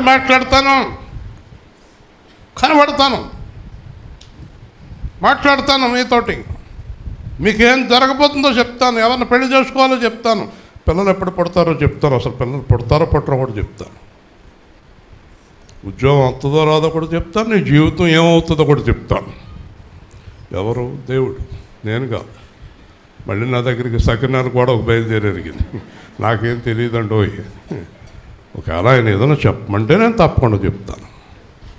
కాబట్టి కొంతమంది అయ్యో దుకాణాలు పెట్టారు, ప్రవచన సంఘము, అక్కడికి వెళ్తే మొత్తం చెప్పేస్తారట. దాని బదులు రోడ్డు మీద అట్ట పెట్టుకుని కూర్చోవడం మంచిది. అలాంటివి ఏం జరగవండి. అందరి గురించి మాట్లాడాడు, ప్రతి ఒక్కరి గురించి మాట్లాడడం. మోషేకు చూపించాడు. ఈ హ్యామ కూతురు స్పీడ్గా వెళ్ళి ఎవరినో ఉద్దేశిందంట. వాళ్ళ అమ్మతో దెబ్బలాడి ఆ విషయం చెప్పలేదు ఆ పిల్లకి. కాబట్టి నన్ను వెంటనే ఫోన్ చేసి చెప్పాను, మా జాగ్రత్త, నీ కూతురికి మోటార్ సైకిల్ ఇవ్వకు, ఇలాగ వచ్చింది స్వప్నము. కాబట్టి ఇప్పుడు మనం తెలుసుకోవాల్సిన సబ్జెక్ట్ ఏంటంటే, దేవుడికి ప్రార్థన చేసి దేవునికి విధేయత చూపి దేవునికి విశ్వాసం ఉంచినప్పుడు మన పట్ల దేవుడు చేయబోయే కార్యాలన్నీ చెప్తాడు, మాట్లాడతాడు, చూపిస్తాడు, దర్శనమిస్తాడు, కలలో మాట్లాడతాడు. దేవునికి స్తోత్రం. హల్లెలూయా. ఇంకో మాట చూద్దాం. సంఖ్యాకాండము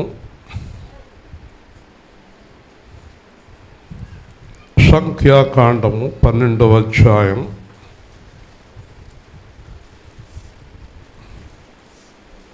సంఖ్యాకాండము. ఈ మధ్యన పాస్టర్లు అందరూ చక్కగా ఏంటి ప్యాటర్లు పెట్టేసుకుంటున్నారు, టిక్ కొట్టేస్తున్నారు.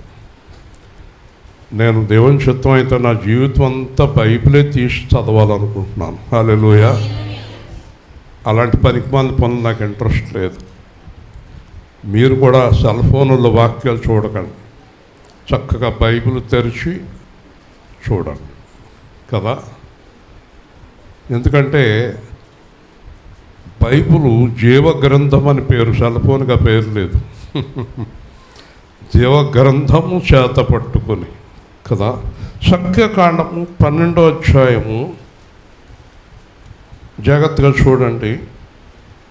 6వ వచనం. సంఖ్యాకాండము 12:6. వారిద్దరు రాగా ఆయన నా మాటలు వినుడు. మీలో ప్రవక్త ఉండిన యెహోవానగు నేను దర్శనమిచ్చి అతడు నన్ను తెలుసుకున్నట్లు కలలో అతనితో మాట్లాడుదును. దేంతో మాట్లాడు? తర్వాత నా సేవకుడైన మోషే అట్టివాడు కాడు. అతడు నా ఇల్లంతటిలో నమ్మకమైన వాడు. నేను గూఢభావములతో కాదు, దర్శనమిచ్చి ముఖాముఖిగా అతనితో మాట్లాడుదును. అర్థమైంది ఇంజనీర్ గారు? ముఖాముఖిగా నమ్మకమైన వాడితోటి దేవుడు he will talk to you. దేవుడు మాట్లాడతాడు. నేను ఈరోజు చెప్పదలుచుకున్నది అర్థం చేసుకోండి. మీతో దేవుడు మాట్లాడతాడు. ఇప్పుడు మాట్లాడుతున్నారు. యోబు గ్రంథం. కొంతమంది అసలు బైబిల్ ఇంకా చూస్తలేదు. బైబిల్ అంతా మా హృదయంలోనే ఉందండి, మీరేంటి ఇలా చెప్తున్నారు అంటారా? గొడవ లేదు కదా. యోబు గ్రంథంలో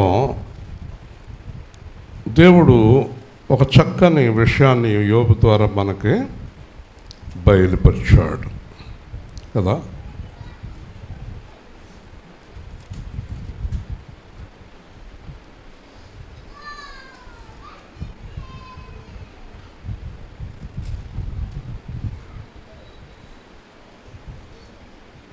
దేవుడు ఎలా మాట్లాడతాడు? ఓకేనా. 33వ అధ్యాయం 33:14. ఇవన్నీ గుర్తుపెట్టుకుంటారా మీరందరూ? ఎన్సైక్లోపీడియా అనుకుంటా. అన్నీ అలా గుర్తుండిపోతాయేమో.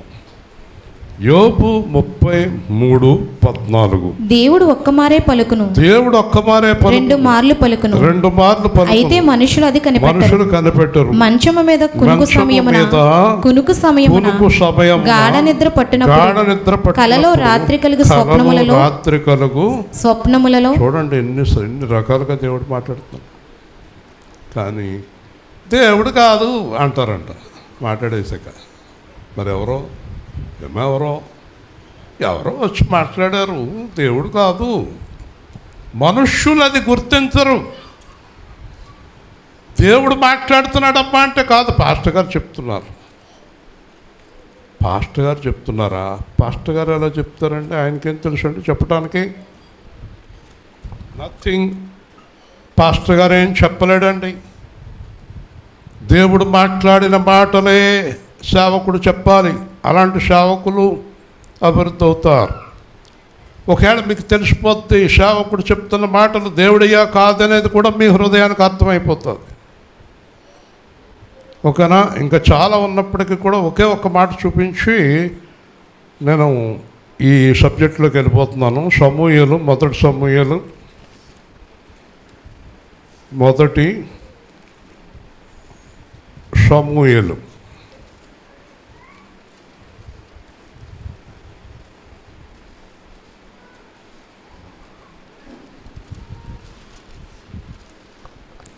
మూడో అధ్యాయం 21వ వచనం. మొదటి సమూయేలు 3:21. మరియు షిలోహులో యెహోవా మరల దర్శనమిచ్చుచుండెను. షిలోహులో యెహోవా తన వాక్కు చేత సమూయేలునకు ప్రత్యక్షమగుచు వచ్చెను. సమూయేలు మాట. హల్లెలూయా. సమూయేలుకి దేవుడు వాక్య ప్రత్యక్షత చూపించాడట. సమూయేలుతో దేవుడు తన వాక్యం ద్వారా మాట్లాడుతున్నాడంట. చివరిగా లూకా సువార్త 4వ అధ్యాయం. చాలామంది తప్పు పట్టేవాళ్ళు ఉన్నారు, నేను ఒప్పుకోను అలాగా. లూకా సువార్త 4వ అధ్యాయం 17వ వచనం. ప్రవక్త అయిన యెషయా గ్రంథం ఆయన చేతికి ఇయ్యబడెను. ఆయన గ్రంథము విప్పగా 19వ వచనం. ప్రభు హితవస్త్రము ప్రకటించుటకును ఆయన నన్ను పంపియున్నాడు అని వ్రాయబడిన చోటు ఆయనకు దొరికెను. చాలా మంది ప్రార్థన చేసి బైబిల్ తీసుకుని వాక్యం చూస్తారు. ఒక సేవకుడు అంటాడు అది చాలా తప్పని. కానీ యేసు ప్రభువే బైబిల్ తీసి వాక్యం చూసుకుని ఇది నా వాక్యం అన్నాడు.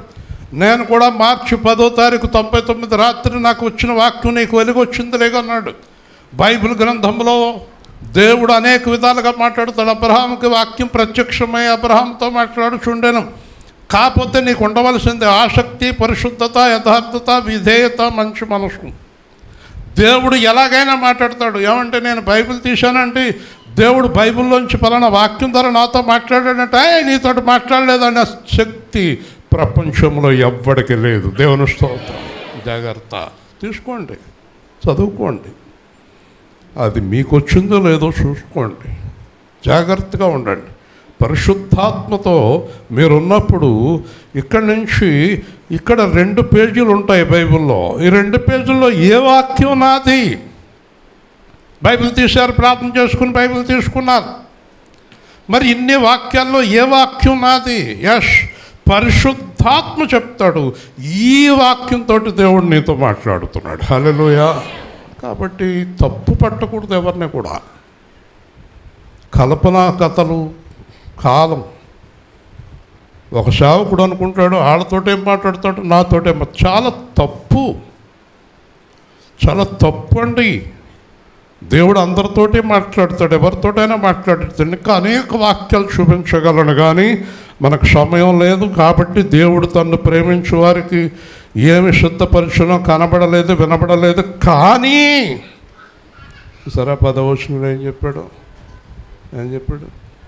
10వ వచనం చదువు, గట్టిగా చదువు. 10వ వచనం ఏముంది అక్కడ? 10వ వచనంలో ఏముంది? 10వ వచనంలో ఏముంది? 2వ అధ్యాయం 10వ వచనం. మనకైతే దేవుడు వాటిని చాలా క్లియర్గా చదవాలి. మనకైతే దేవుడు, చెప్పండి గట్టిగా చెప్పండి. దేవుని స్తోత్రం. ఎవరికి? అర్థమైందా? వాళ్ళకి చెప్పడం, మనకు చెప్తాడు.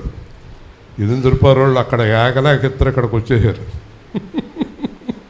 ఏగలేక ఈరోజు సంతోషంగా వెళ్తారు 3 పిల్లలు ఇద్దరు. దేవుని స్తోత్రం. హల్లెలూయా. చెప్పండి. మనకైతే చదువు. మనకైతే దేవుడు వాటిని తన ఆత్మ వల్ల బయలుపరిచి ఉన్నాడు. హల్లెలూయా. వాళ్ళకి తెలియదు, మనకే తెలుసు. మనకెవరు చెప్తున్నారు? అని చేత వాళ్ళ అమ్మ అంటది కొడుకుతోటి, ఒరే నాన్న నేను చెప్పినట్టు చేయరు. నాకు తెలుసు, నీకేం తెలుసు అంటాడు. వీడికేం తెలుసు? వాడికేం తెలుసు. కాబట్టి ఎవరొకరి ద్వారా నీతో మాట్లాడుతూ ఉంటా, మనకు బయలుపరుస్తున్నాడు. మీకు మాట చెప్పనా? యేసు ప్రభు పిల్లలందరితోటి దేవుడు మాట్లాడతాడు. హల్లెలూయా. ఏం చెప్తాడు తెలుసా? ఈ తప్పు చెయ్యకు అని అందరితోటి మాట్లాడతాడు. హల్లెలూయా. కాకపోతే ఏంటంటే వీళ్ళకి ఇష్టం కనుక చేసేస్తారు. వీళ్ళతో దేవుడు మాట్లాడతాడు, కానీ వీళ్ళకి ఇష్టం, అది చేసేస్తారు. అది మానేయి, అది మానేయి. నీకు ఇష్టమైంది మానేయి, ఆయనకి ఇష్టమైంది చెయ్యి. మనకైతే దేవుడు బయలుపరిచాడు. చూడండి, మనుష్యుని సంగతులు అతనిలో ఉన్న మనుష్యాత్మక కానీ ఎవరికి తెలియదు కదా. ఇక్కడ కూర్చున్న వాళ్ళు ఎవరి గురించి పక్కనున్న వాళ్ళకి ఏం ఆలోచిస్తున్నారో తెలియదు. తెలుస్తుందా? తెలిస్తే కొట్టుకుంటారు అంతే కదా. ఇంత ఖరీదేం చీర దీనికి ఎక్కడది అని లోపల అనుకుంటుంది, నీకు ఎక్కడదే అంటే దవడ మీద కొడుతుంది. కాబట్టి మనం ఆలోచించి అన్నీ బయటకు వచ్చేస్తే ప్రమాదం. ప్రమాదమేనా? ప్రమాదమేనా? ప్రమాదం. అసలు 3 పిల్లల ఆలోచన వాళ్ళిద్దరికి తెలిస్తేనే తనువు చేస్తారు. అది కప్పెట్టుకుని బాగున్నావా అంటాడు, లోపల మండిపోతూ ఉంటుంది. కాబట్టి మన మనుష్య ఆత్మకి మనుషుని ఆలోచన తెలుస్తుంది కదా. ఒక అమ్మాయి ఇస్తుంది నా దగ్గరికి, మా అమ్మగారు ఊరు వెళ్తున్నాను, వెళ్ళొద్దమ్మా ఈ వారం, వద్దు అన్నా. లోపల వెళ్ళొద్దంటాడేంటి, వెళ్ళొద్దంటాడేంటి లోపల అనుకుంటుంది, నాకు వినపడుతుంది, దాన్ని ఇది వెళ్దాం. అది కదండి, ఏంటంటే అర్థమైంది వెళ్ళు కదా. మాట్లాడరండి యోసేపు గారు, మీ ఆవిడ గారు పరిగెత్తుకుని రావాలి, ఇవాళ రాలేదు చెప్పండి. లోపల ఈయనకేం తెలుసు, ఈయనకి ఏమైనా అమ్మ ఉందా నాన్న ఉన్నాడా అనుకుంటుంది లోపల కదా. మనుష్యుని ఆలోచన మనుషుకి తెలిసినట్టే చూడండి. దేవుని సంగతులు దేవుని ఆత్మకు తప్ప ఎవ్వరికి తెలియదు. హల్లెలూయా. చూసారా, మనిషి ఆలోచనలు మనిషికి తెలుస్తాయి, అలాగే దేవుడి ఆలోచనలు దేవుడికి తెలుస్తాయి. మరి ఏం చెప్తున్నాడు ఇప్పుడు? దేవుని వలన మనకు దయచేయబడిన వాటిని తెలుసుకున్నటకై లౌకికాత్మను కాక దేవుని యొద్ద నుండి వచ్చిన ఆత్మను పొంది ఉన్నాము. హల్లెలూయా. నేను చెప్పాను కదా 3 ఆత్మలు. లౌకిక ఆత్మ, లౌకిక ఆత్మ. ఒకరోజు మా అమ్మాయికి స్వప్నం వచ్చింది, చెవుల్లోని ముక్కుల్లోని నాకు దూదులు పెట్టేశారు, చచ్చిపోయాడు. బాధపడుతుంది. పొద్దున్న ఫోన్ చేసి నేను అన్నాను, లౌకిక ఆత్మ నీకు చూపించాడు అమ్మ అంటే. ఏంటి నాన్నగా? దెయ్యం చూపించాడు. దెయ్యం ఎప్పుడు కూడా ఇందాక చెప్పాడు కదా అబ్బాయి, గర్జించు సింహం అలా చంపేస్తాను చూస్తాడు. అది లేదు అనుకుంటారు, కంగారు పడకండి. అది నాకు ఎవరు బయలుపరిచారంటే, మీ అమ్మాయికి వచ్చిన స్వప్నం నాది కాదని నాలో ఉన్న దేవుని ఆత్మ చెప్తున్నాడు. హల్లెలూయా. అలాగే మోషేకి వచ్చిన స్వప్నం దేవుడిది కాకపోతే చెప్తున్నాను ఆమె, కానీ దేవుడిదే, జాగ్రత్తగా ఉండమని చెప్పాను. తెలిసిపోతాయి అన్నమాట, దేవుని ఆత్మకి ప్రతిదీ తెలిసిపోతుంది. మరి లౌకిక ఆత్మ ఉందే, లౌక్యం. లౌక్యం అంటే హెప్సిబా గారిని ఏం చేయాలి కదా. హెప్సిబా గారు మొన్న 8వ తారీఖున మీ ఇంటికి వచ్చాను. మీరు వండిన కూర ఆ రుచి 2 రోజులు ఉండిపోయిందమ్మా నోట్లో. 11వ తారీఖున ఆవిడ చాలా పెద్ద కూర అట్టుకుని మా ఇంటికి వచ్చేస్తుంది. ఇది లౌక్యం. ఆవిడ తెలదు, కూర అట్టుకొచ్చేది. నా కూర పొగిడాడు అనుకుంటుంది. ఈ రోజుల్లో ప్రపంచమంతా ఇదే ఎక్కువ, లౌక్యం. లౌక్యం. ఒక ఆయన నాకు 50,000 ఇచ్చాడు, లెక్క పెట్టాను. మూర్తి గారు ఏంటి అన్నాడు. అయ్య బాబోయ్ అంత కొమ్ములు లెక్క పెట్టేశారండి. నేను మళ్ళీ ఏమంటావేంటి కొమ్మ తీసి. లౌక్యం ఈ రోజుల్లో మొత్తం లౌక్యం అండి. లౌక్యం లేనిదే బతకలేము కాదండి. లౌక్యం కొన్నాళ్ళకి అవతల వ్యక్తికి అర్థమైపోయాక నీ మీద అసహ్యమైన భావం ఏర్పడుతుంది. Hallelujah. Reality will never fail. Yesu ప్రభు ఆత్మ లౌక్యం ఆత్మ కాదు, అప్పటికప్పుడు ఏదో ఒకటి చెప్పేసి లాక్కునేది కాదు. యేసు ప్రభు ఆత్మ లౌక్యం ఆత్మ కాదు. అంటే లౌక్యం అంటే లోకం. ఎంతసేపు సాతాను లోకంలో పడేస్తానికి నిన్ను విపరీతమైన ప్రయత్నం చేస్తాడు. నా భార్య గురించి అంట చైర్మన్ గారు అన్నారంట, నన్ను ఉద్యోగం నుంచి తీసేశాక ఎవరి దగ్గర అంటాడంట, ఆయన భార్య గురించి బాధపడుతున్నాను, ఆవిడ నాకు చాలాసార్లు మంచి భోజనం పెట్టింది, కానీ ఉద్యోగం తీసేవలసి వచ్చింది. ఇదేంటి అంటే, మా ఆవిడ అన్నం పెట్టినందుకు నన్ను ఉద్యోగం తీసావా? ఈ లౌక్యం మాటలు. నా భార్య అంటది, మీకు ఉద్యోగం పోయినా కానీ నన్ను పొగిడారంటాయి. ఓర్ని, నాకు ఉద్యోగం పోతే నిన్ను పొగిడేరా? ఇదే నేను ఏడుతుంటే నిన్ను పొగుడుతుంది. దేవుని స్తోత్రం చెప్పండి. ప్రపంచమంతా లౌక్యం అండి, లౌక్యం. ఇప్పుడు పొడుగురాజు ఉన్నాడు అనుకోండి, లౌక్యానికి పడిపోతాడు. రాజుగారు మీరు లేదంటే మా చర్చ అంతా యాస వచ్చేసిందంటే అక్కడికి వెళ్ళిపోతాడు బండి వేసుకుని. లౌక్యం కాదు కావాల్సింది, యథార్థత కావాలి, పరిశుద్ధత కావాలి, నిజం కావాలి. హల్లెలూయా. లౌక్యం కాదు.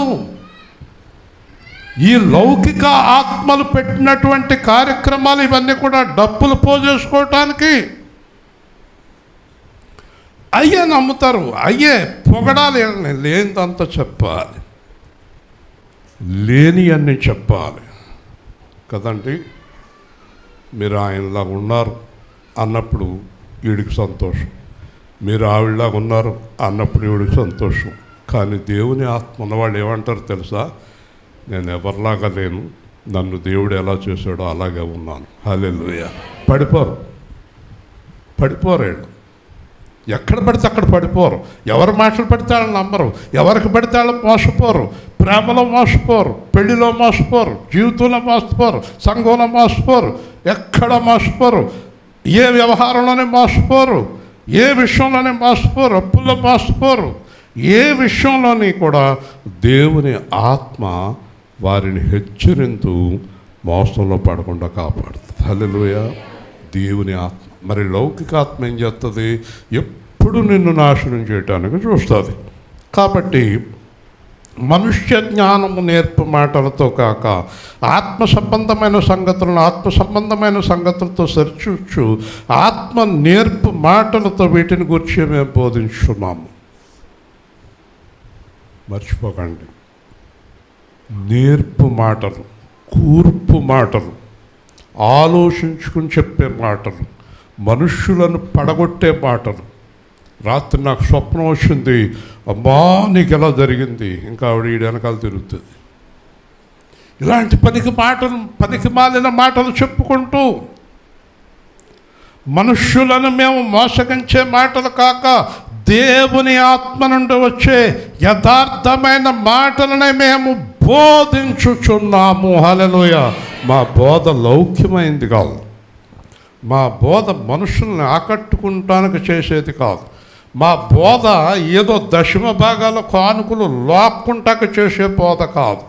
మీకు ఒక విషయం తెలుసా? ఎప్పుడైనా గుర్తుపెట్టుకోండి, సంఘాల్లో ఎలా ఉందంటే బలవంతంగా కానుకలు తీసుకుంటున్నారు, భయపెట్టి కానుకలు తీసుకుంటున్నారు, ఇలా చెయ్యకపోతే నీ కొంప మునిగిపోద్దని కానుకలు తీసుకుంటున్నారు. అది లౌకిక ఆత్మ. దేవుని ఆత్మ ఏంటో తెలుసా? ప్రేమతో కానుక తీసుకుంటాడు. గట్టిగా దేవుని స్తోత్రం చెప్పండి. దేంతో తీసుకోవాలి? ప్రేమతో. ఏ కార్యక్రమమైనా ప్రేమతో. ఇది దేవుని ఆత్మ. దేవుని ఆత్మ ప్రేమ సంబంధమైన ఆత్మ, యథార్థమైన ఆత్మ, జ్ఞాన వివేచనలు కలిగిన ఆత్మ. ఇప్పుడు నేను చెప్పదలుచుకున్నది ఏంటో తెలుసా? మీలో చాలామంది చాలా రకాలుగా మోసపోయిన వాళ్ళు ఉన్నారు కదా. మీరు మోసపడడానికి కారణం ఏంటో తెలుసా?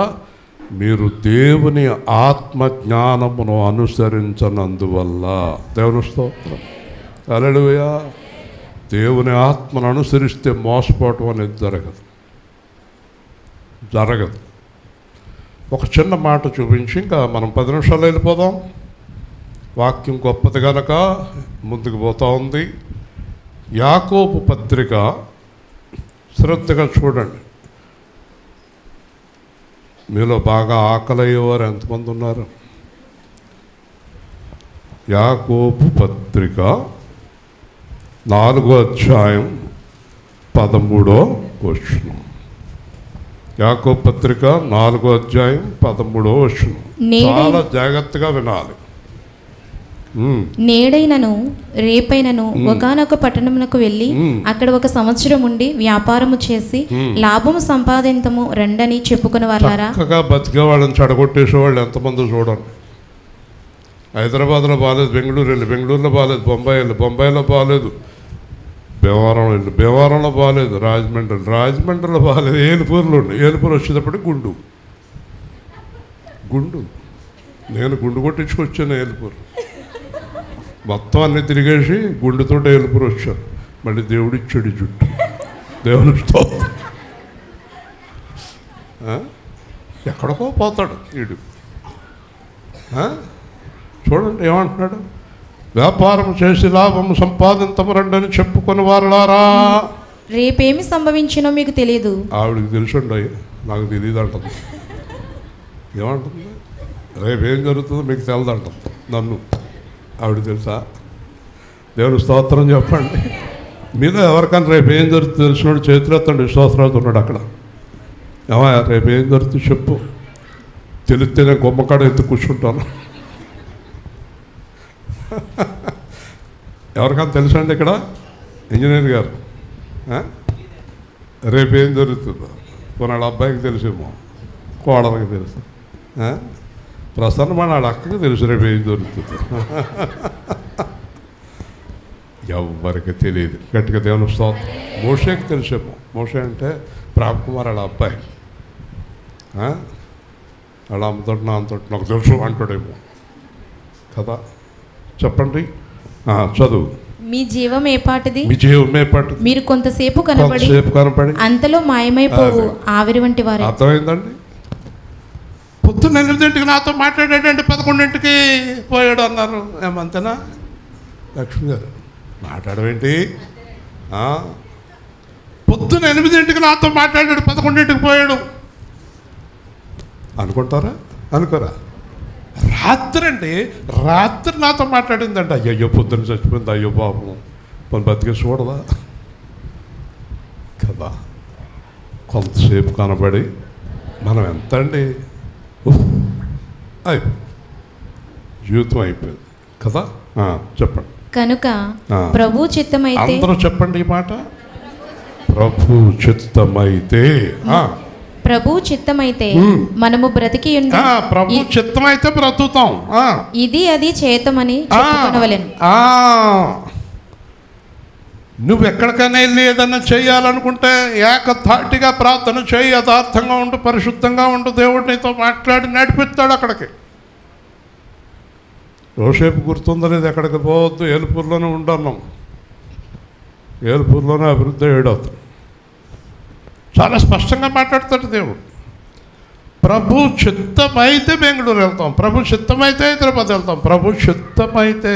అది నాకు తెలియదు కదా. మరి మొత్తం దేశాలన్నీ తిరిగి వచ్చేసాను. మళ్ళీ ఏలుపూరు లాక్ దగ్గరికి వచ్చేసాం. ఏలుపూరు లాక్ తప్పదు. మీలో చాలామంది చాలా ఊళ్ళు తిరిగేసి మళ్ళీ ఏలుపూరు వచ్చేస్తున్నారు. ఏలుపూరు అంటే మరి మీ ఊరు, రాలింగి, తణుకు కదా. మాట్లాడరండి, అంతేనా? కాబట్టి ఇప్పుడైతే మీరు మీ డంబముల యందు అతిశయపడుచున్నారు. ఇట్టి అతిశయం అంతయు మీ అతిశయం చెడ్డది. అంటే మీకు చెప్తున్నాను, నేను అనే మాట చెడ్డది. చెప్పండి, చెప్పాలి. ఏముందండి? నేను ఏముంది? నువ్వు ఈరోజు వాక్యం అంతా అబ్బాయి చెప్పినా నేను చెప్పిన ఒకటే, ప్యూర్గా 100% ప్రతి విషయంలో దేవుడి మీద ఆధారపడిపోండి. హల్లెలూయా. అంతే సబ్జెక్ట్, అది ఫైనల్ సబ్జెక్ట్. అది సొంత ఆలోచనలు ఏం చేయకండి, సొంత ప్రణాళికలు ఏం పెట్టుకోకండి, సొంత ప్లానింగ్లు అవి ఏమి వద్దండి. కాబట్టి ముగించేస్తున్నాను. ఆత్మ నేర్పు మాట, ప్రకృతి సంబంధమైన మనుష్యుడు దేవుని ఆత్మ విషయములను అంగీకరింపవు, అది అతనికి వెర్రితనముగా ఉంటుంది. మనం దేవుడు ఇలా చెప్పాడంటే దేవుళ్ళు లేని వ్యక్తులు ఏమంటారండి? చెప్పండి, ఏమంటారు? మాకు చెప్పొచ్చావా, నీకు తెలుసా, అస్తమానం ప్రార్థన చేసేస్తే దేవుడు మాట్లాడేస్తాడా అని అంటారు. వెర్రితనముగా ఎలా ఉంటాయి చెప్పండి. కొంతమందికి ఎంత వెరితనంగా ఉంటాయంటే, ఒక కొడుకుని కోడలను కూర్చోబెట్టి ఈ మాంగారు అత్తగారు చెప్తారు, మేము దేవుణ్ణి నమ్ముకుని వాక్యాన్ని ఆధారపడిన తర్వాత అబ్బాయి మేము ఇలాగ అభివృద్ధి అయ్యాం, మా అమ్మ మా నాన్న ఎంత తెంగరోళ్ళు